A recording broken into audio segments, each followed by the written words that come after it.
हैं और चैतन्य महाप्रभु ने उनसे दीक्षा प्राप्त की उसी परंपरा में। तो चैतन्य चरितामृत में और चैतन्य भागवत में श्रीपाद ईश्वरपुरी की लीलाओं के ऊपर जो प्रसंग आया है उसका हम लोग श्रवण करेंगे आज के शुभ दिन पर। तो ईश्वरपुरी जी का जन्म हुआ था कुमारहट्ट में, जो कलकत्ता में 24 परगना डिस्ट्रिक्ट के अंतर्गत आता है स्थानीय। और ईश्वरपुरी जो है ये संन्यास नाम है। उनके बचपन का नाम, बचपन के लीलाओं का इतना व्याख्यान नहीं मिलता है। और जो कुमारहट्ट है, चैतन्य महाप्रभु वहाँ पर विजिट किए हैं। और जो ईश्वरपुरी का जन्म स्थान है उसको चैतन्य डोबा के स्थान से भी जानते हैं। चैतन्य डोबा बंगाली शब्द है, चैतन्य डोबा। डोबा मतलब होता है गड्ढा, गड्ढे के अंदर जो पानी भराता था, डब्बा, हम डब्बा समझ सकते हैं, डब्बा इससे गहरा। तो उसी प्रसंग में है चैतन्य डोबा, क्योंकि चैतन्य महाप्रभु जब कुमारहट्ट में विजिट किए, वहाँ पर गए, तो वहीं पर वहाँ पर अपने गुरु के प्रति भाव प्रदर्शित करने के लिए चैतन्य महाप्रभु वहाँ पर गए और वहाँ से तो मिट्टी लेकर के लेप लगाया उन्होंने अपने बॉडी पर, और कुछ मिट्टी कपड़े में गांठ भी मार कर रख लिया, लेके गए अपने साथ में। और जब चैतन्य महाप्रभु ने वहाँ पर अपने गुरु के प्रति ये भाव दिखाया, श्रद्धा दिखाया उनके जन्म स्थान के प्रति, तो वहाँ पे परंपरा चल गई। तो जो लोग भी जाते थे वहाँ पर, तो वहाँ से मिट्टी खोद करके शरीर पर लेप लगाते थे और कुछ गठिया के लेकर जाते थे। तो ऐसा करते करते वहाँ बहुत बड़ा गड्ढा बन गया, तो हो गया चैतन्य डोबा। तो उस स्थान से भी जाना जाता है। और श्रीवास ठाकुर जब चैतन्य महाप्रभु संन्यास ले लिए, तो चैतन्य महाप्रभु संन्यास लेने के बाद श्रीवास ठाकुर से चैतन्य महाप्रभु का विरह सहा नहीं जाता था, क्योंकि श्रीवास आंगन में ही चैतन्य महाप्रभु कीर्तन किया करते थे और कीर्तन के द्वारा कृष्ण प्रेम का रसास्वादन करते थे और लोगों को वितरित भी किया करते थे। लेकिन संन्यास के बाद जब चैतन्य महाप्रभु जगन्नाथपुरी चले गए, तो श्रीवास ठाकुर चले गए, वो भी चले गए कुमारहट्ट, वहीं जा कर के। और जो स्थान है वहाँ पर उनके घर के बगल में ही, जहाँ पर जन्म स्थान है ईश्वरपुरी पाद जी का, उसके बगल में ही रहना प्रारंभ किए, वहीं पर रहा करते थे।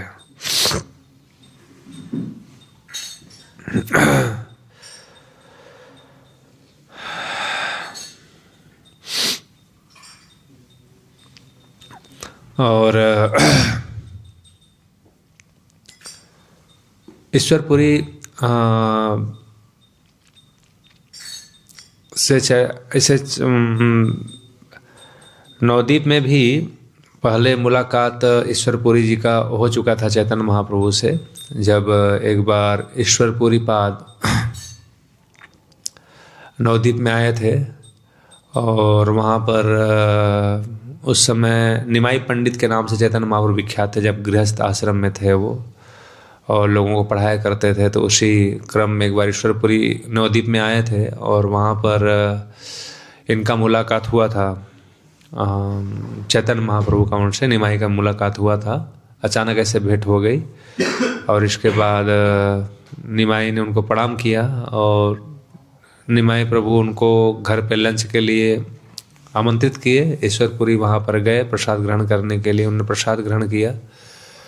कुछ समय तक रहे नवद्वीप में, और जब वो गोपाल चक्रवर्ती गोपाल आचार्य, गोपीनाथ आचार्य, गोपाल नहीं, गोपीनाथ आचार्य के घर पे ईश्वरपुरी जाके रहा करते थे। और वहीं पर जब गदाधर पंडित से उनका मुलाकात हुआ, और गदाधर पंडित जो कि बचपन से ही उनकी मति कृष्ण में लगी हुई थी, और जब उनके अंदर उन दिव्य लक्षण को देखा तो उनके सहित उनके शिष्यों को उन्होंने वहाँ पर पढ़ाना चालू किया। और उस समय निमाई पंडित भी वहाँ पर आया करते थे, और उन्हीं के घर पे उन्होंने कृष्ण श्री कृष्ण लीलामृत उनका एक ग्रंथ था जिसकी रचना की है, और उससे पढ़ाते भी थे गदाधर पंडित और उनके शिष्यों को। और निमाई पंडित भी वहाँ पर आया करते थे। और एक बार ईश्वरपुरी ने, निमाई पंडित बहुत बड़े स्कॉलर थे, तो उनसे अनुरोध किया था कि कुछ व्याकरण की त्रुटि है जहाँ तक हमको लग रहा है, तो आप इसको संशोधन करके थोड़ा करेक्ट कर दीजिए। तो उस समय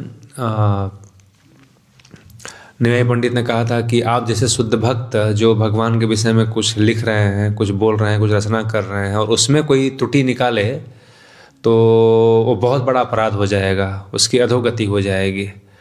तो इसमें कोई भी ये निकाला नहीं जा सकता है। लेकिन फिर भी बीच बीच में ईश्वरपुरी निमाई पंडित से रिक्वेस्ट करते थे कि इसमें हमको लग रहा है कुछ व्याकरण का दोष है, कुछ छंद का दोष है। तो एक आध दो जगह उन्होंने कुछ करेक्शन दिया भी था, लेकिन इस भावना से नहीं कि स्कॉलर हूँ, वो बार बार रिक्वेस्ट करते थे कुछ तो है इसमें करेक्शन। तो एक या दो जगह करेक्शन किया उन्होंने, अपने विचार दिए। बाकी उन्होंने कहा कि जो शुद्ध भक्त हैं और भगवान के विषय में कुछ लिख रहे हैं, बोल रहे हैं, और इसमें कुछ त्रुटि भी है तो माने नहीं रखती है, भगवान उसको स्वीकार करते हैं। उन्होंने मना किया कुछ भी करने के लिए। और इसके बाद उसी समय से उनका बहुत ही चैतन्य महाप्रभु का भी उनके प्रति गुरु भाव था, उनको बड़ा मानते थे। और ईश्वरपुरी का भी एक विशेष आकर्षण था चैतन्य महाप्रभु की तरफ, एक विशेष लगाव था उनकी तरफ। और जब चैतन्य महाप्रभु गए श्राद्ध करने के लिए अपने पिताजी का, तो उस समय ईश्वरपुरी पास से उनका मुलाकात हुआ, और वहीं पर उन्होंने उनसे दीक्षा ग्रहण की। तो ये बड़ा सुंदर प्रसंग का वर्णन किया गया चैतन्य भागवत में। चैतन्य चरितामृत में बहुत थोड़ा ही प्रसंग मिलता है ईश्वरपुरी जी के विषय में, चैतन्य भागवत में थोड़ा विस्तार से इसका वर्णन है कई कई लीलाओं का। तो जब चैतन्य महाप्रभु निमाई पंडित जब गया में जाते हैं श्राद्ध करने के लिए, तो उनसे कैसे मुलाकात होता है और कैसे वो वहाँ पर दीक्षा लेते हैं उनसे, वैष्णव दीक्षा, तो उसके विषय में वर्णन है। तो हम पढ़ेंगे और पढ़ करके प्यार पढ़ेंगे और उसके ऊपर हम श्रवण करेंगे थोड़ा। तो अविच्छिन्न गंगा बहे प्रभुर नयने, परम अद्भुत सब देखी भी प्रगड़े। तो जब चैतन्य महाप्रभु गया पहुँचे, गया पहुँचने के बाद अविच्छिन्न जैसे गंगा की जो धारा अनवरत समुद्र की तरफ बढ़ती है बिना किसी बाधा के, बिना किसी रुकावट के, उसी प्रकार अनवरत आँखों से अश्रु की धारा चैतन्य महाप्रभु के निकल रही है प्रेम की वजह से, प्रेम में निमग्न होकर के। दैव योग ईश्वरपुरी ओसे क्षणे आइले न ईश्वर इच्छाय से स्थाने। दैव योग ईश्वरपुरी ओसे क्षणे आइले न ईश्वर इच्छाय से स्थाने। तो दैव योग से, भगवान की प्रेरणा से जब चैतन्य महाप्रभु वहाँ पर प्रेमाविष्ट होकर के भगवान का चिंतन कर रहे थे, कीर्तन कर रहे थे, उसी समय ईश्वरपुरी का भी उस स्थान पर आगमन हुआ। ईश्वरपुरी रे देखी श्री गौर सुंदर, नमस्कारी ले अति करिया आदर। और जब ईश्वरपुरी को चैतन्य महाप्रभु ने देखा तो उनको बहुत ही आदर भावना से प्रणाम किया, नमस्कार किया। ईश्वरपुरी ओ गौर चंद्र देखिया, आलिंगन करी लेना महाहर्ष हैया। और जब ईश्वरपुरी ने भी गौरचंद्र को देखा तो उनको बहुत हर्ष का अनुभूति हुआ, और उन्होंने निमाई पंडित को गले लगा लिया। दोहांकार विग्रह दोहांकार प्रेम जले, सिंचित हैला प्रेमानंद कुतूहले। और अभी दो लोग मिले हुए हैं। कौन से दो लोग हैं? जो सामान्य नहीं है, जिनके हृदय में कृष्ण प्रेम उमड़ रहा है। जिन दोनों के अंदर कृष्ण प्रेम उमड़ रहा है, ऐसे दो कृष्ण प्रेमी भक्त, हालांकि एक भगवान है लेकिन फिर भी भक्त का भाव अंगीकार करके आए हैं, तो उनके अंदर भी कृष्ण प्रेम की बाढ़ उमड़ रही है और ऐसे दो प्रेमी भक्त आपस में मिले। प्रभु कहे प्रभु बोले, गया यात्रा सफल अमार, यत छड़े देखिलांग चरण तुम्हारा। तो उस समय महाप्रभु कहते हैं कि हालांकि मैं गया आया हूँ, मुझे आकर कुछ दिन हो गए, लेकिन आज हमारा जाकर के वास्तविक तीर्थ यात्रा जो गया की यात्रा कर रहा हूँ, आज हमारा सफल हुआ। क्यों सफल हुआ? क्योंकि आज आपके चरण कमलों के दर्शन हुए। तो इस प्यार के भाष्य में श्रीपाद भक्ति सिद्धांत सरस्वती ठाकुर अपनी टीका में बहुत सुंदर भाव लिखते हैं कि जब भी हम तीर्थों पे जाते हैं, तीर्थ यात्राएं करते हैं, क्योंकि तीर्थ यात्रा करना भी अपने आप में बहुत बड़ा पुण्य कर्म है, उससे हमारे हृदय के कलमश दूर होते हैं, चित्त भगवान में लगता है। इसलिए तीर्थ यात्राओं का महिमा गुणगान अनेक शास्त्रों में किया जाता है और लोग समय समय पर करते भी हैं। लेकिन वास्तविक तीर्थ यात्रा क्या है? तीर्थ यात्रा किस प्रयोजन से जाया जाता है? अभी कुंभ में भी करोड़ों लोग स्नान करने के लिए गए, और तो वास्तविक प्रयोजन क्या? तीर्थ में जाकर के सिर्फ गंगा में डुबकी लगाना। हालांकि एक पुण्य कर्म है कि गंगा के स्पर्श करने से, गंगा का स्मरण करने से, गंगा में स्नान करने से जीव शुद्ध होता है, पवित्र होता है। लेकिन वास्तविक तीर्थ है संतों का दर्शन, संतों का संगति। तो इसी भाव को लेकर के यहाँ पर भक्ति सिद्धांत ठाकुर महाराज इस प्यार के ऊपर जहाँ पर कह रहे हैं, चैतन्य महाप्रभु खुद तीर्थ यात्रा पर है, लेकिन जब ईश्वरपुरी के चरणों का दर्शन कर रहे हैं तो उनके भाव आए कि आज वास्तव में हमारा तीर्थ यात्रा सफल हुआ, क्योंकि आज आपके चरणों कमलों के दर्शन हुए। तो उस पर भक्ति सिद्धांत ठाकुर महाराज भक्ति विनोद ठाकुर के एक भजन का भाव दे रहे हैं, जहाँ पर भक्ति विनोद ठाकुर कह रहे हैं, मन तुमि तीर्थ सदा रते, अयोध्या मथुरा माया काशी कांची अमंतिया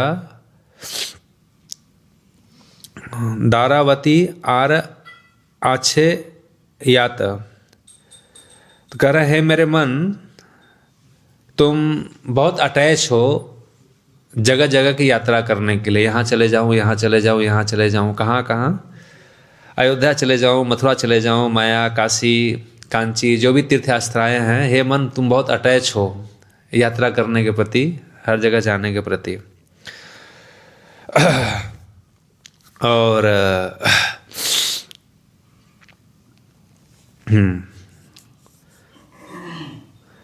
तुमी चाह भ्रमी बारे, ए सकल बारे बारे मुक्ति लभ करी बार तारे, से सकल तब भ्रम निरर्थक परिश्रम, चित्त स्थिर तीर्थ नाही करे।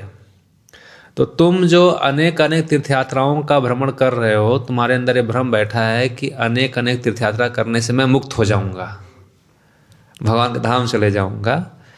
तो ये तुम्हारे मन का बहुत बड़ा भ्रम है।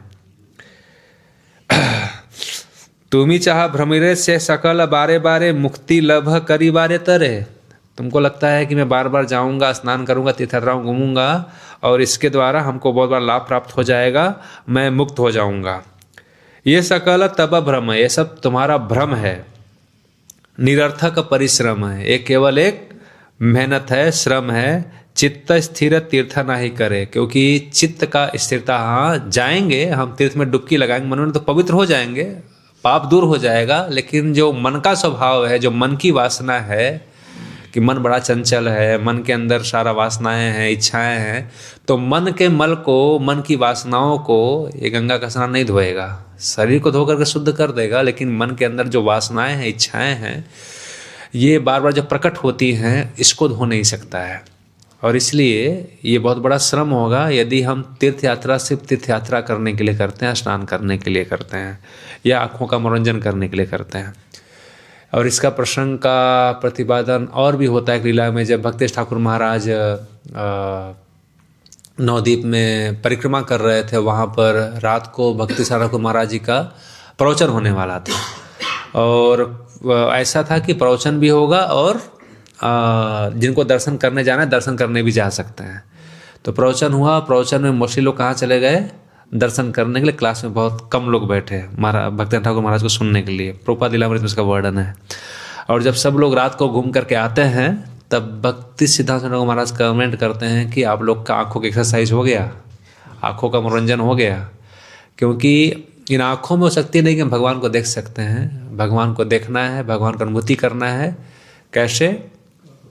कान के माध्यम से। तो परसों मैं गुरु महाराज का लेक्चर सुन रहा था, तो महाराज बोल रहे थे कि कोई ऐसा तर्क कर सकता है कि भगवान हृदय के अंदर ही है। भगवान को हृदय के अंदर ही है तो भगवान को देखने की क्या जरूरत है, या भगवान का कैसे कान के माध्यम। हाँ, तो महाराज बोल रहे थे कि भगवान तो परमात्मा और हृदय के अंदर ही हैं, तो वो तो साथ में है। तो महाराज बोल रहे कि हाँ, भगवान सभी जीवों के हृदय के अंदर हैं, लेकिन इसकी अनुभूति नहीं हो सकती है जब तक जीव भगवान के विषय में सुनेगा नहीं। जब सुनता है जीव भगवान के विषय में, तब भगवान जा करके और इसे प्रकट करना प्रारंभ करते हैं। बिना सुने भगवान तो हैं, बैठे हैं अपना शांति से भी बैठे हैं, उनको कुछ काम नहीं है। जब जिस सुनता है कान के माध्यम से, तो भगवान थोड़ा एक्टिव होते हैं। तो बड़ा अच्छा महाराज जी उस प्रश्न को बता रहे थे। तो यही बात यहाँ पे कह रहे हैं कि से सकल तब भ्रम निरर्थक परिश्रम चित्त स्थिर तीर्थ नाही करे। चित्त की स्थिरता तीर्थ यात्रा करने से नहीं हो सकती है। तीर्थ फल साधु संग अंतरंग श्री कृष्ण भजन मनोहर। तीर्थ फल साधु संग। तीर्थ का वास्तविक फल क्या है? तीर्थ का वास्तविक लाभ क्या है? साधु संगति। और है कुंभ का भी देखेंगे तो हमारे सनातन परंपरा में बहुत ही प्राचीन उत्सव है ये, और काफ़ी लोग बहुत पहले से जाते हैं। लेकिन वास्तव में विचार किया जाए तो कुंभ में आप जाएंगे तो बहुत लोग जाते हैं, लेकिन उस अनुपात में साधु लोग भी जाते हैं, जाकर महीना भर वहाँ पर वास करते हैं। तो उद्देश्य वही है कि कुछ दिन जाया जाए और जा कर के बड़े बड़े विरक्त महात्मा महापुरुष आते हैं और जा कर के उनकी संगति लिया जाए, थोड़ा उनका सत्संग किया जाए। इसलिए कुंभ में कल्पवास का भी एक विधान है। लोग घर गृहस्थी समेत अपने परिवार के साथ लोग जाते हैं और कल्प में वहाँ पर वास करते हैं। क्या उद्देश्य है? कि लोग साधु संगति वहाँ पर जाकर करें, गंगा स्नान करके दिन भर साधु संतों के साथ में समय बीता है। तो यही वास्तविक वहाँ का उद्देश्य है। तीर्थ फल साधु संग अंतरंग श्री कृष्ण भजन मनोहर। साधु संगति और अंतर मन में फिर साधु संगति करके जो भगवान का भजन का भाव होता है वो जाकर भगवान का भजन करे। यथा साधु तथा तीर्थ स्थिरे करी निज चित्त साधु संगे कर निरंतर। यथा साधु तथा तीर्थ स्थिर कर निज चित्त। इस प्रकार जो वास्तविक बेनिफिट है यात्रा में जाने का वो है भगवान के भक्तों की संगति। और कैसे भक्तों की संगति? तो उसमें भक्ति ठाकुर महाराज बोल रहे हैं कि आपका चित्त स्थिर तभी होगा, आपका मन स्थिर तभी होगा जब आप सजातीय वैष्णव, जो उस परंपरा में आप हैं, जो कृष्ण को वहन कर रहे हैं, जिनके हृदय में कृष्ण की भक्ति है, कृष्ण की मति लगी है, ऐसे सजातीय वैष्णव का जब संगति करेंगे तब जाकर के वो भाव आपके हृदय के अंदर ट्रांसफर होगा और मन चित्त शांत होगा। क्योंकि बहुत सारे साधु हैं, बहुत सारे महात्मा हैं, लेकिन जिनके हृदय में कृष्ण का वास नहीं है, जो कृष्ण को नहीं मानते हैं, राम को नहीं मानते हैं, तो ऐसे साधु संगति करने से हृदय का चित्त का शुद्धिकरण, चित्त का स्थिरता नहीं होगा। जो सजातीय वैष्णव हैं, जिस परंपरा में रह के भक्ति कर रहे हैं, तो ऐसे भक्तों की संगति जाकर करेंगे तब जाकर के वो भाव आपके हृदय के अंदर ट्रांसफर होगा। तो साधु संगति करनी है, लेकिन सबकी संगति नहीं करनी है, खासकर सजातीय वैष्णव के प्रति जिस परंपरा में हम हैं। क्योंकि ऐसा नहीं है कि जो भगवान की भक्ति है इसको ज्ञान के द्वारा हम अनुशीलन कर सकते हैं, तपस्या के द्वारा हम अर्जित कर सकते हैं। नहीं, जब हम महान वैष्णव का संगति करते हैं, उनके आश्रम में जाते हैं, तो ऐसे महान वैष्णव का भाव हृदय के अंदर ट्रांसफ़र होता है। जब वो बोलते हैं, जब उनकी संगति करते हैं, तो उनके सामने जाते हैं, तो भाव, उनकी करुणा, उनका कंपैशन भाव के रूप में हृदय के अंदर ट्रांसफ़र होता है। तो ये एक सिद्धांत है। ऐसा नहीं कि हम कहीं से भी ज्ञान अर्जित करें, पढ़ें तो ज्ञानी बन सकते हैं। हम लोग ज्ञान अर्जित कहीं से भी किया जा सकता है। जैसे कि अभी हम बहुत लोग का सुनते हैं, अलग अपने संप्रदाय से इतर जा करके भी हम नोट बनाते हैं, ज्ञान अर्जित करते हैं। तो ज्ञान अर्जित आप कर सकते हैं, लेकिन जो कृष्ण प्रेम की धारा है, यदि हम कृष्ण प्रेम का अनुसरण करना चाहते हैं, कृष्ण प्रेम उदित हो हमारे हृदय के अंदर, तो ये ज्ञान मार्ग से नहीं हो सकता। वो जो हमारे सजाती वैष्णव हैं, गुरुजन है, परंपरा है, जो हमारी परंपरा से ज्ञान आ रहा है, वो परंपरा के द्वारा जब वो जिन्होंने साक्षात्कार उस ज्ञान का किया है, जब ऐसे वैष्णव लोग के मुखारबिंद से सुनते हैं, तो कृपा के रूप में अवतरित होती है, तब जाके हृदय में ट्रांसफॉर्मेशन होता है। न कि हम किसी भी संप्रदाय का, किसी भी बाबा जी का, किसी भी से बहुत लोग सुनते हैं इधर का उधर का, सुनने में अच्छा लगेगा आपको, आप सुन सकते हैं, लेकिन वो ज्ञान अर्जित कर सकते हैं आप। लेकिन उससे हम अपनी परंपरा का जो प्रेम है, जिस परंपरा में हम रह रहे, जैसे हम मान लीजिए हमारा है माधुर्य प्रेम के हम लोग अनुयायी हैं, तो यदि गोपीर भक्ति उपद कमल दास दास अनुदास, तो उस रस का संसाधन करने के लिए हमको हमारी परंपरा कृपा चाहिए। बिना इस परंपरा कृपा के हम लोग उस रस का शोधन नहीं कर सकते हैं। तो ज्ञान हम अर्जित अलग अलग जगह कर सकते हैं, कृष्ण राम के विषय में नोट बना सकते हैं, लेकिन कृपा की स्फूर्ति होती है अपनी परंपरा जो सजाती वैष्णव है। तो ये भक्त रघु महाराज इसका सिद्धांत बता रहे हैं। यहाँ साधु तीर्थ, यहाँ यथा साधु तीर्थ तथा तीर्थ स्थिर करी निज चित्त साधु संग कर निरंतर।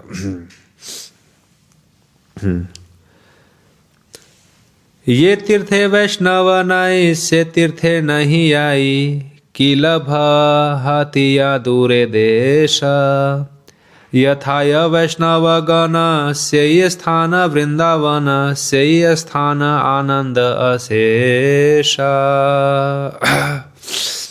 तो भक्ति ठाकुर कह रहे हैं कि मैं ऐसी तीर्थ यात्राओं में कोई इंटरेस्ट नहीं लेना चाहता, ना मुझे वहाँ पर कोई लाभ दिखता है, जहाँ पर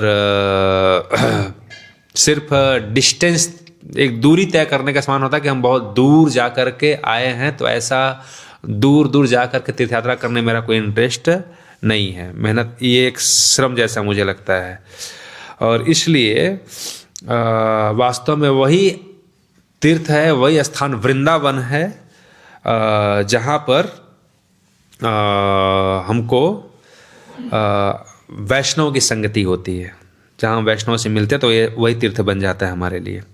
कृष्ण भक्ति से ही स्थाने मुक्ति दासी, से ही खाने सलील तथाय मंदाकिनी, गिरि तथा गिर गोवर्धन, भूमि तथा वृंदावन, अविभूत आपनी लादनी।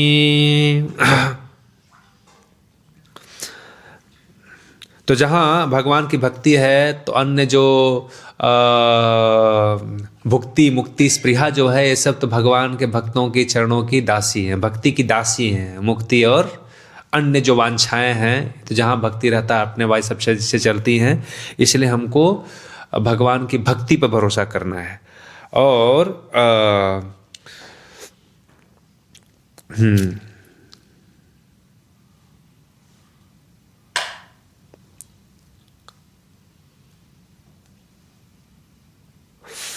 तो कोई भी स्थान हो जहाँ पर भक्ति का पोषण हो रहा है, तो वो सब चीज़ें वहाँ पर मिल जाती हैं। वो स्थान का जो जल है वो गंगा के समान है, और वहाँ के जो पहाड़ हैं वो गोवर्धन के समान हैं, और जो वहाँ का मिट्टी है वो वृंदावन के समान है।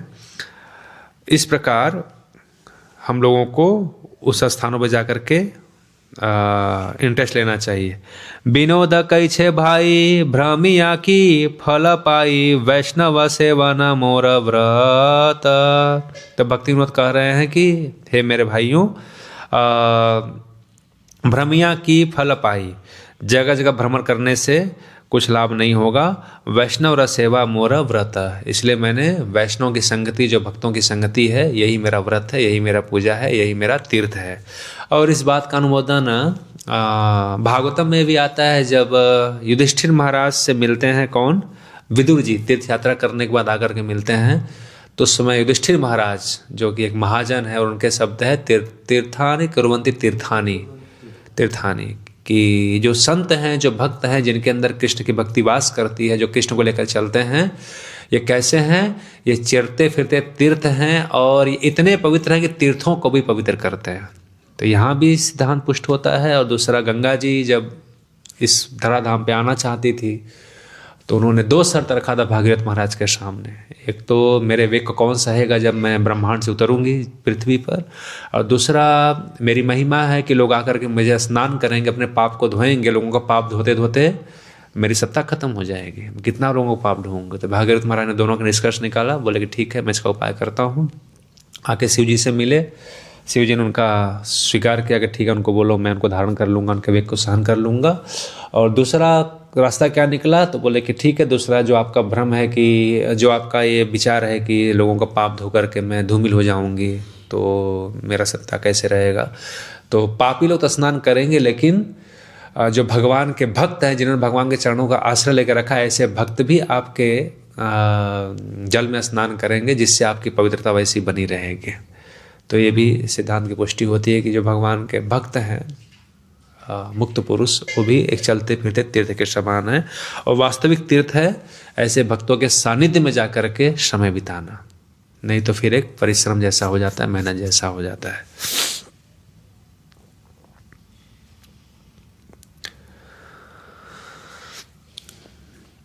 संसार समुद्र है ते उधार मोई ए, आमी देह समर्पिलांग तुम्हारे, कृष्ण पाद पद्मेर अमृत रसपान, आमारे कराओ तुमी एही चाहिदाना।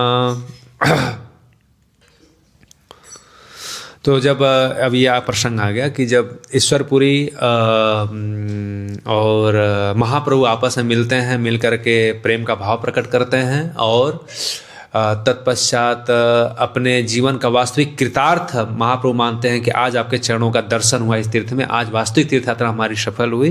इसके बाद हम थोड़ा सा भक्ति ठाकुर महाराज विचार को पढ़ रहे थे, अब आगे हम फिर प्यार लेते हैं। तब कह रहे हैं कि संसार समुद्र है ते उद्धारम हो रहे, कि मैं संसार समुद्र में, इस भव सागर में गिरा हुआ हूँ, कृपया मेरा उद्धार करिए, मुझे यहाँ से निकालिए। कौन कह रहा है? महाप्रभु निवेदन कर रहे हैं ईश्वरपुरी के चरणों में। कृष्ण पाद पद्म अमृत रस पान, अमारे कराओ तुम्ही यही चाहिदान, मुझे यही चाहिए कि आज कृष्ण भक्ति रूपी अमृत का पान कराइए। तो ऐसा कहा जाता है कि जब हम गुरु और कृष्ण के शरण में जाएं, तो गुरु और कृष्ण के शरण में हमको कैसे मांगना चाहिए, क्या विनती करना चाहिए। गुरु और कृष्ण के शरण में जा करके हमको कोई भी ऐसी इच्छा, कोई भी ऐसी वासना, कोई भी ऐसा लालसा प्रकट नहीं करना चाहिए जो कि असंसारिक चीज़ें हो, या संसार में पैसा खरीदने से मिल जाए। गुरु, कई लोग आते हैं ना, गुरु के शरण में जाते हैं, गुरु जी हमारा ऐसा हो गया, गुरु जी हमारा वैसा हो गया, गुरु जी शादी हो सकता है क्या, गुरु जी नौकरी लग सकती है क्या। तो लेकिन शास्त्रों का मत यही है कि गुरु और कृष्ण के पास भी जाते हैं लोग अनेक प्रकार की कामनाएं लेकर के, लेकिन वास्तविक यदि हम लाभ प्राप्त करना चाहते हैं तो गुरु और कृष्ण के पास कभी भी भौतिक कामनाओं को लेकर के नहीं जाना चाहिए। गुरु और कृष्ण के पास यदि जाते हैं तो सिर्फ क्या मांगना चाहिए?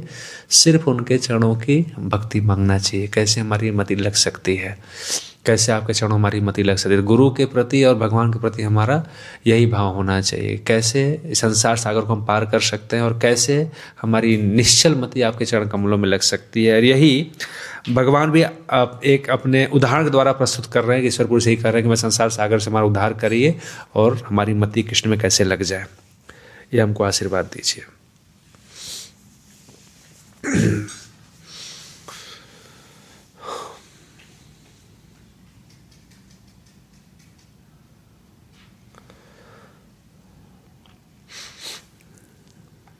हम चैतन्य शिक्षाष्टकम भी पढ़ते हैं। शिक्षाष्टकम में श्लोक आता है, न धनम न जन्म न सुंदरी कवितां वा जगदीश, काम ए मम जन्मनि जन्मनीश्वरे भवताद भक्तिर अहेतुकी। तो अहेतुकी मतलब बिना किसी हेतु, बिना किसी कारण की भक्ति।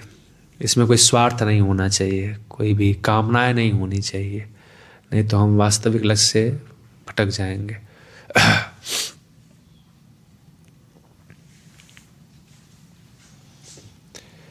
बले न ईश्वर पूरी सुनह पंडित तुम्हें ये ईश्वर अंश जानिनो निश्चित। ईश्वरपुरी ने कहा कि देखिए निमाई पंडित, मैं अब तक ये समझ चुका हूं कि आप भी कोई सामान्य नहीं हो, आप ईश्वर हो। मुझे मालूम पड़ गया कि आप ईश्वर हो, आप कोई सामान्य व्यक्ति नहीं हो। सत्य कही पंडित तुम्हारा दर्शने परमानंद सुख ए ना पाई अनुछड़े। मैं आज सच कहता हूं कि जब से मैं आपको नवद्वीप में देखा हूं, मुझे आपको देख करके बहुत ही आनंद की अनुभूति होती है। और किसी सामान्य प्राणी के प्रति ऐसा आकर्षण हमारे हृदय के अंदर नहीं प्रकट हो सकता है। मुझे एक दिव्य आनंद की अनुभूति होती है आपको देख करके। प्रत्येक क्षण मैं आपको देखना चाहता हूँ, आपके साथ रहना चाहता हूँ। ये कौन बोल रहा है? ये बोल रहे हैं ईश्वरपुरी महाप्रभु के लिए। यदवधि तो मा देखिया छी नदियाय तदवधि चित्ते आर किछु नाही भाय। जब से मैं आपको नदिया में देखा हूँ, नवद्वीप में देखा हूँ, तब से भले मैं गया में रह रहा हूँ, लेकिन मेरा चित्त, मेरा मन लगता नहीं है। मेरा चित्त, मेरा मन सदैव आपको देखना चाहता है, आपकी संगति में रहना चाहता है। सत्य एई कही इथे जन्म किछु नाही कृष्ण दर्शन सुख तोमा देखी। ये मैं सत्य कह रहा हूं कि आपको देख करके जो सुख की अनुभूति होती है, वैसी सुख की अनुभूति कृष्ण को देखकर, जैसी कृष्ण को देखकर सुख की अनुभूति होती है, उसी प्रकार आपको देखकर भी कृष्ण की अनुभूति होती है। तुमी विप्र ईश्वर पुरीर सत्य वाक्य हसिया बलेन प्रभु मोर बड़ भाग्य। इस प्रकार विप्र ईश्वरपुरी की बात को सुन करके महाप्रभु थोड़ा जोर से हंसे और बोले कि अहो भाग्य, मेरा भाग्य है कि आप मेरे पर इतना खुश हैं। ये न आजी आमी शुभ स्वप्न देखी लांग साक्षात ताहार फल ए पाई लांग।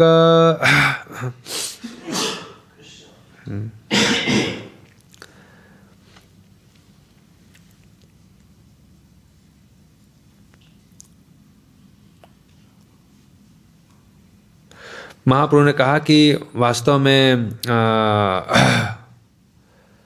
आज जो गया करिते आइलांग सत्य हैल ईश्वरपुरी रे देखिलांग आरदी निवृत्त ईश्वरपुरी स्थाने मंत्र दीक्षिर चाइले न मधुर वचने। तो ये सब वार्ता हुई। ये सब वार्ता होने के बाद मैं पढ़ देता हूँ, क्योंकि ऐसे ही बोल देता हूँ, पढ़ने में बहुत समय चला जाएगा। कि इसके बाद फिर दोनों का आपस में विचार विमर्श हुआ। तत्पश्चात जो गया में महाप्रभु गए थे, शादी की प्रक्रिया किए। शादी की प्रक्रिया सब पूरा संपन्न करने के बाद इसके बाद फिर ईश्वरपुरी से मुलाकात करते हैं। और सेकेंड है, पहली मुलाकात थी। इसके बाद बीच में सारा कार्य किए, वो जो साधक का कार्य था अपने पिताजी का, और हर जगह दर्शन करने के लिए गए। इसके बाद फिर आके दोबारा ईश्वरपुरी से मिलते हैं। और जब दोबारा ईश्वरपुरी से मिलते हैं, तब वहाँ पर उनसे विनती करते हैं कि आप कृपया मुझे मंत्र दीक्षा दे करके कृतार्थ करिए। और वहाँ पर फिर ईश्वरपुरी उनको दीक्षा देते हैं। इसके पहले तक जो महाप्रभु जब नवद्वीप में थे निमाई पंडित के रूप में, तो एक स्कॉलर के रूप में उनकी प्रसिद्धि थी। लेकिन जब दीक्षा लेकर के अभी नवद्वीप जाएंगे, इसके बाद से फिर कृष्ण प्रेम में निमग्न हो जाते हैं और कृष्ण प्रेम प्रकट करते हैं। इसके पहले तक महाप्रभु ने कृष्ण प्रेम प्रकट नहीं किया था। दीक्षा के बाद कृष्ण प्रेम प्रकट करते हैं और नवद्वीप में प्रचार प्रसार फिर आगे करते हैं। वो लीला अब इसके बाद जाएंगे मैं नवद्वीप, तो फिर संन्यास होगा और फिर महाप्रभु प्रचार में निकल जाएंगे। ये दीक्षा लेने के बाद की बात है। तो एक प्रसंग है जो कि चैतन्य भागवत में है। चैतन्य चरित में बड़ा सुंदर प्रसंग एक आता है, क्योंकि ये माधवेंद्रपुरी के शिष्य हैं। और माधवेंद्रपुरी किस प्रकार कृपा करते हैं ईश्वरपुरी के ऊपर, कितना मानते हैं, इसका भी एक प्रसंग आता है चैतन्य चरितामृत अंत लीला में। कि जब माधवेंद्रपुरी अपने अंतिम समय में इस भौतिक जगत को छोड़ने का तैयारी कर रहे थे, तो उस समय जीवन का अंतिम समय चल रहा था उनका। तो वहाँ पर हे न काले रामचंद्रपुरी गोसाई आइल परमानंदपुरी रे आर प्रभु ले मिले। तो इनके एक शिष्य थे रामचंद्रपुरी, परमानंदपुरी और ईश्वरपुरी। इसलिए ईश्वरपुरी के प्रति चैतन्य महाप्रभु गुरु भाव था, क्योंकि ये माधवेंद्रपुरी के शिष्य थे। तो रामचंद्रपुरी गोसाई आइल परमानंदपुरी रे आर प्रभु रे मिलीला। तो रामचंद्रपुरी परमानंदपुरी से छोटे थे ईश्वरपुरी, तीनों लोग गुरु भाई थे लेकिन छोटे थे ये। तो जब एक बार रामचंद्रपुरी आए तो उन्होंने परमानंदपुरी आर प्रभु रे मिलीला तो आकर के परमानंदपुरी और महाप्रभु से मिले। रामचंद्रपुरी आकर के मिले। परमानंदपुरी कैला चरण वंदन, पुरी गोसाई कैला तारे दृढ़ आलिंगन। परमानंदपुरी ने रामचंद्रपुरी के चरण कमलों की वंदना किया और रामचंद्रपुरी ने उनको दृढ़ आलिंगन किया, क्योंकि रामचंद्रपुरी बहुत सीनियर थे। तो इस प्रकार परमानंदपुरी ने उनको प्रणाम किया और रामचंद्रपुरी ने उनको गले लगाया। महाप्रभु कैला तीर तारे दंडवत नति, आलिंगन करिते हो कैल कृष्ण स्मृति। इसके बाद महाप्रभु ने भी रामचंद्रपुरी को प्रणाम किया और रामचंद्रपुरी ने कैल कृष्ण स्मृति, रामचंद्रपुरी ने उनको कृष्ण स्मृति कराया। कृष्ण स्मृति कराया मतलब सन्यासी जो होते हैं, ऐसे एक पुराण में वर्णन है कि जो सन्यासी होते हैं, सन्यासी को किसी को भी प्रणाम करने का, और यदि उनके पास कोई सन्यासी है, उनके समवयस्क सन्यासी है, तो किसी भी जीव को प्रणाम करने का अधिकार नहीं है। सन्यासी किसी को प्रणाम नहीं करता है। किसी को प्रणाम करने मतलब किसी भी सामान्य जीव को प्रणाम नहीं करना चाहिए, सन्यासी का धर्म है ये।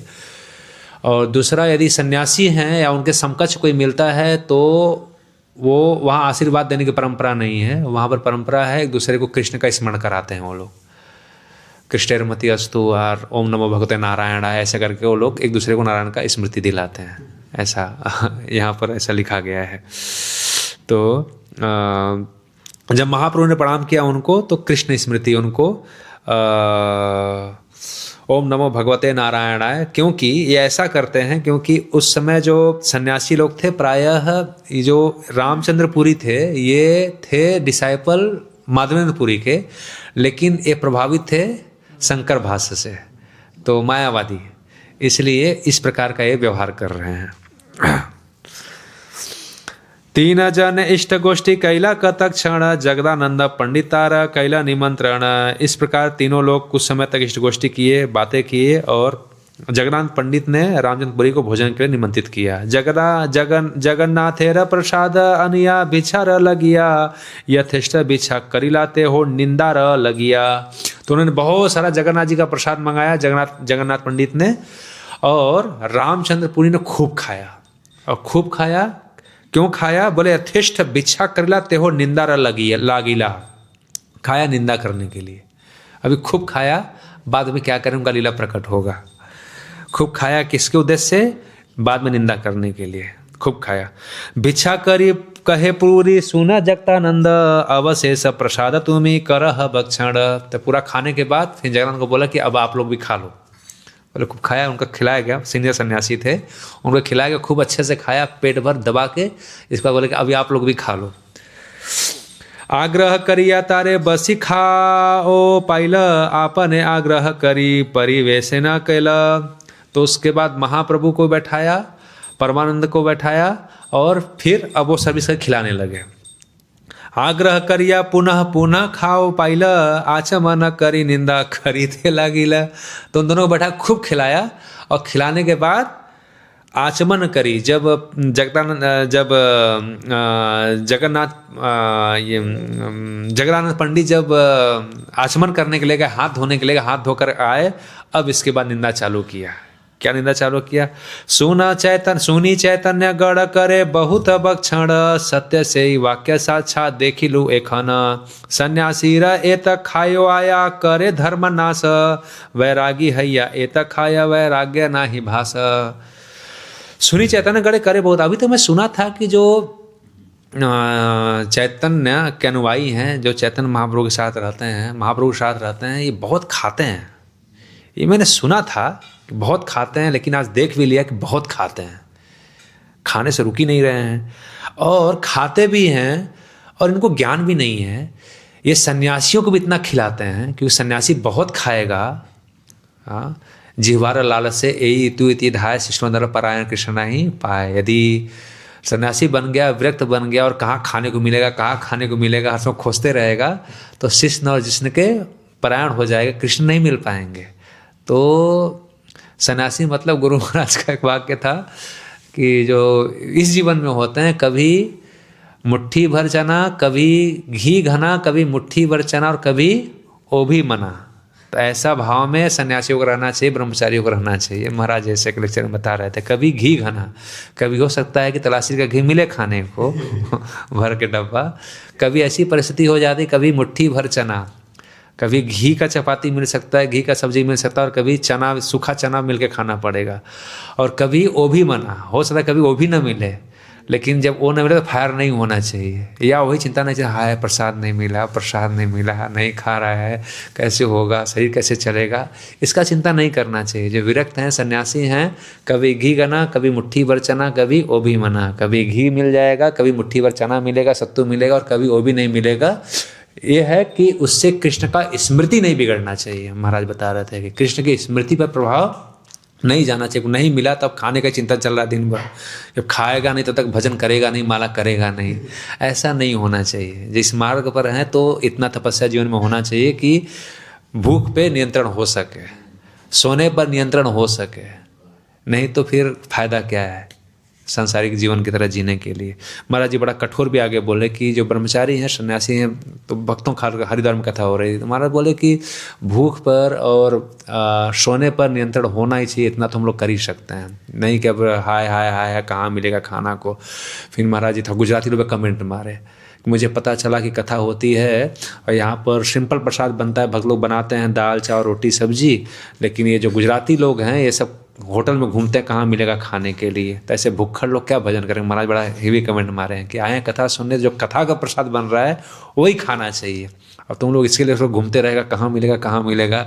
तो ऐसा महाराज ने बोला उस समय कि ये सब लोग खाने के लिए घूमते रहते हैं, ऐसा मुझे पता चला।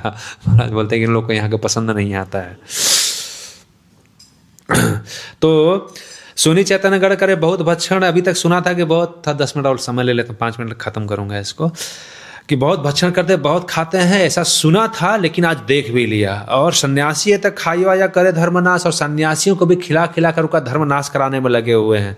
वैरागी हैया तक खाए वैराग्य नहीं भास, यदि वैरागी होकर के इतना खाएगा तो उसका वैराग का क्या महत्व है।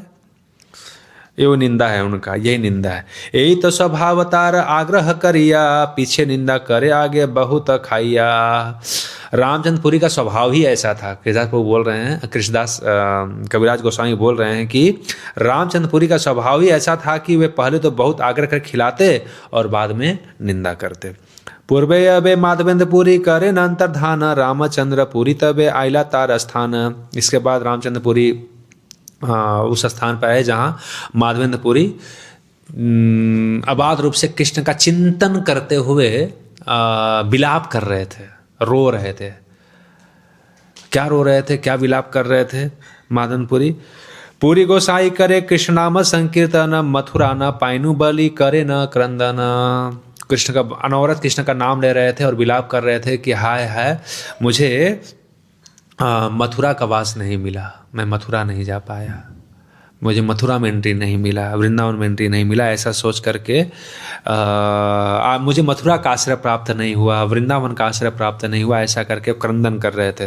रामचंद्रपुरी तबे उपदेश तारे, शिष्य हैया गुरु के कहे भय नाही करे, तुम्ही पूर्ण ब्रह्मानंद करह स्मरण, ब्रह्मवित हैया के ने करह रोदन। अब इस शिष्य है, वो गुरु जी हैं, लेकिन मौका मिलते ही गुरु को उपदेश देना चालू कर दिया। तो कभी कभी ऐसा होता है,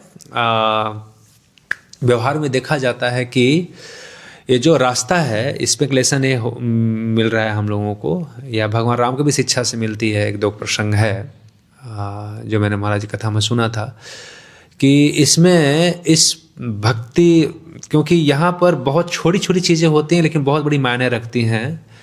तो कभी हो सकता है कि सामने वाले से ज़्यादा आप विद्वान हो, सामने वाले ज़्यादा आपको नॉलेज है, ज्ञान है वक्ता से, जो आपसे सीनियर है, जो गुरु वर्ग पे है, या जो आपसे उम्र में भी सीनियर है, हो सकता है कि आपके पास उससे ज़्यादा ज्ञान हो, उससे ज़्यादा अनुभव हो, लेकिन यदि उसका प्रदर्शन आप करते हैं साबित करने के लिए, तो वहाँ मर्यादा व्यतिक्रम हो जाता है, और उस मर्यादा व्यतिक्रम से भी भक्ति का नाश हो जाता है।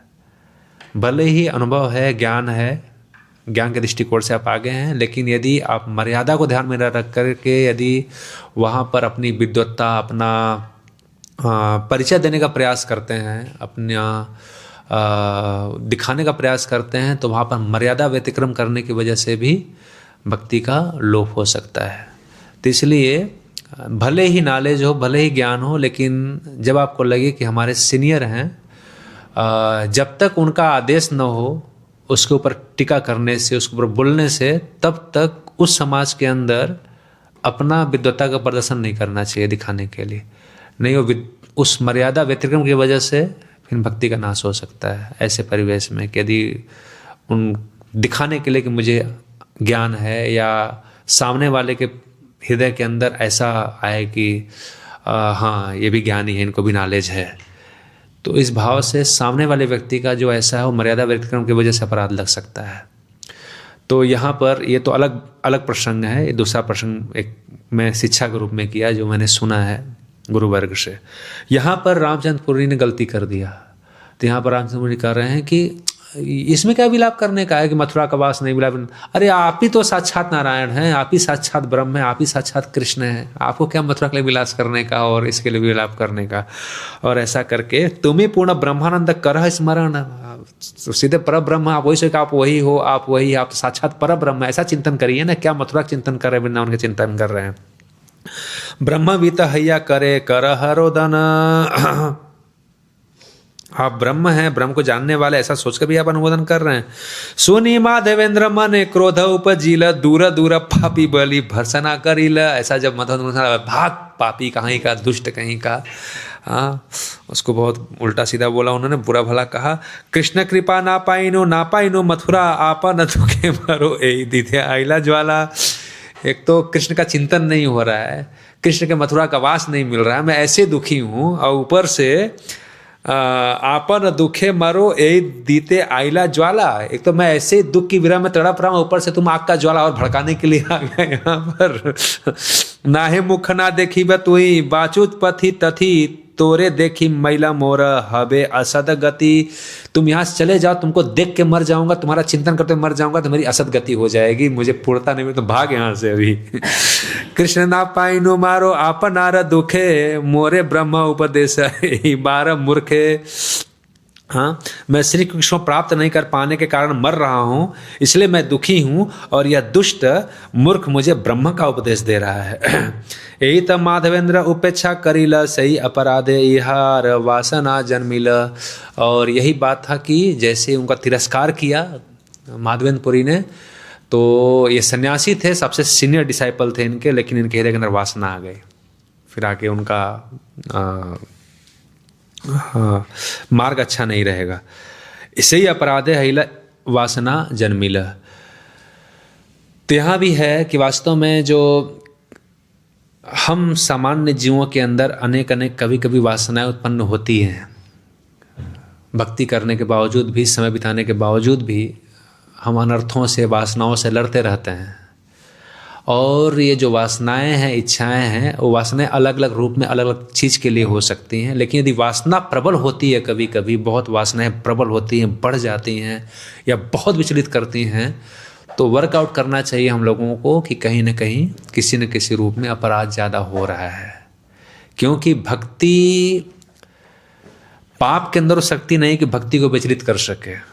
खासकर नाम के प्रभाव में शक्ति है कि पाप कर्म खत्म कर सकता है, नाम में शक्ति है। लेकिन अपराध को खत्म करने के लिए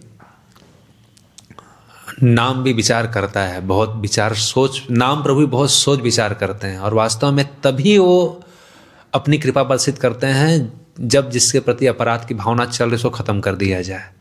नहीं तो नाम प्रभु भी, नाम से ही अपराध भी खत्म होगा और कोई दूसरा रास्ता नहीं है। लेकिन इसके ऊपर नाम प्रभु विचार बहुत करते हैं। पाप को खत्म करने नाम प्रभु विचार नहीं करते हैं, वो तो ऐसे भस्म कर देंगे। लेकिन यदि अपराध कहीं न किसी रूप में हो रहा है तो फिर कृपा मिलने में नाम प्रभु की समय लगेगी। तो उसके लिए विचार करके अपराध की प्रवृत्ति का नाश करना चाहिए। यहाँ पर वासना तुरंत प्रकट हो गई इनके अंदर। तो यदि अचानक भक्ति करते करते फिर मन बहुत विचलित होने लगा, मन भागने लगा, कुछ ऐसा होने लगा, ज़्यादा लंबा तक समय खींच रहा है, तो विचार पूर्वक विचार करना चाहिए कि हमसे कहाँ सेवा अपराध हो रहा है या कहाँ नाम अपराध हो रहा है। अपराध से ही भक्ति का नाश होने वाला है, और भक्ति का नाश पाप से तो नहीं हो सकता है। पाप कर्म की प्रवृत्ति का नाम छेदन कर सकता है, लेकिन वासनाओं का, अनर्थों का नाश नाम प्रभु भी जल्दी नहीं करते हैं। तो उनके तुरंत वासना जागृत हो गई। और यहाँ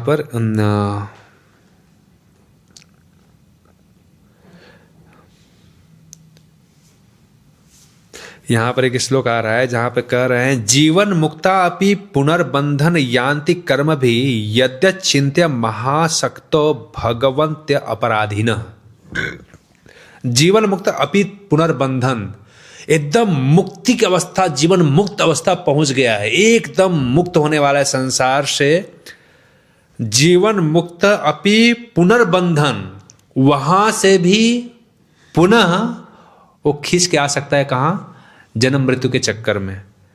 यांत्रिक कर्म भी यदः अचिंत्य महाशक्तो भगवन्त्य अपराधीन, यदि वो अपराधी बन जाए, भगवान का या भगवान के भक्तों का अपराधी हो जाए, अपराध उससे हो जाए, तो जीवन मुक्त अवस्था से भी गिर करके तुरंत बंधन की अवस्था में आ सकता है क्षण भर में।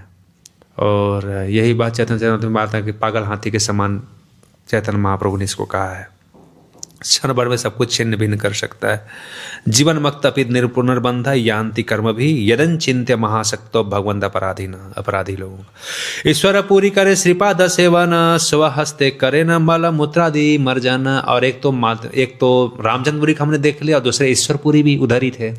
ईश्वरपुरी क्या कर रहे हैं? ईश्वरपुरी अपने हाथों से उनका मल मूत्र का मार्जन कर रहे हैं, मल मूत्र सफाई कर रहे हैं, सेवा कर रहे हैं हाथों से गुरु जी का। महाप्रभु ईश्वरपुरी करे श्रीपाद सेवन, स्वहस्ते करे न मल मूत्रादि मार्जन। स्वहस्ते अपने हाथ से मार्जन कर रहे हैं, सफाई कर रहे हैं, ये कर रहे हैं। तो एक्चुअली सेवा का जो वृत्ति है, सेवा वृत्ति वास्तव में है सेवा करने से। तो एक तो होता है आदेश देना और दूसरा है सेवा करना। सबसे बेस्ट है कि जितना तक हो सके सेवा वृत्ति ही है। हम लोग तुलसी आरती में गाते भी हैं, सेवा अधिकार दिए कर निज दासी। तो सेवा की प्रवृत्ति होना चाहिए हम लोगों के अंदर। और सेवा मतलब सिर्फ डिपार्टमेंट की सेवा नहीं, सेवा मतलब वास्तव में यदि हम सेवा का भाव से अपना शुद्धिकरण चाहते हैं तो एक ब्रह्मचारी के लिए जब हम लोग आश्रम में रहते हैं तो सबसे अच्छी सेवा है जो सबसे तुच्छ सेवा मानी जाती है, जो भौतिक दृष्टिकोण में तुच्छ सेवा है, झाड़ू लगाना, बाथरूम सफाई करना, क्लीनिंग करना, ये सब में सबका नहीं जाता है कि ये करूं क्या मैं, ये करूं क्या मैं। लेकिन जो तुच्छ सेवा है, उस तुच्छ सेवा को करने से जो हृदय का शुद्धिकरण होता है, जो हृदय की वासना साफ होती है, वो सिर्फ आदेश करने से या बड़ा बड़ा सेवा करने से नहीं होती है। सभी भक्तों को तुच्छ सेवा जो होती है, छोटी सेवा होती है, उसे करने में जोर देना चाहिए। स्वहस्ते करी, अपने हाथ से ईश्वरपुरी उनका सब सफाई कर रहे हैं, स्वहस्ते करी। या अम्बरीश महाराज अपने हाथों से मंदिर का मार्जन कर रहे हैं। अम्बरीश महाराज ने कहा करो हरेर मंदिर मार्जनादिशु, अपने हाथों से मंदिर का सफाई करता है।